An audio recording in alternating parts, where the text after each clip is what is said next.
Hello বন্ধুরা, আজকে তোমরা লেগে লইছি নতুন সিট কভার কিভাবে লাগানো হইব। তোমরা দেখতে থাকো ফুল ভিডিওটা।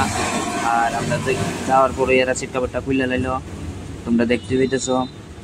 তারপর এরা কইলো যে তোমার কোন সিটটা লাগাইবা, তুমি সিটের কালারটা চয়েস করো। তারপর দেখো সিটের কালেকশন আছে, আমরা সিটের কাভারটা এনে চয়েস করলাম।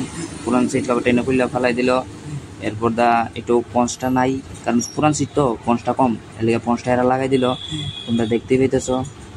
তারপর এনে দুইটা কাভার লাগবো, কারণ সিটটা অনেক পুরান হয়েছে তার লাগিয়া। এরপর এরা কাভারটা লাগাই লাইলো, দুইটা কাভার লাগাইবো, একটা কাভার লাগাই লাইলো। তারপর এটা হচ্ছে ফাইনাল লুকস। কেমন হয়েছে তোমরা জানাইবা, কমেন্টে জানাইও।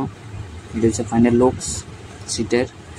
আর আমরা যে এই দোকানটা হচ্ছে মডেস্টান, আর এই হচ্ছে ভাইটা কাজটা যে করছে খুব সুন্দর কাজ করছে।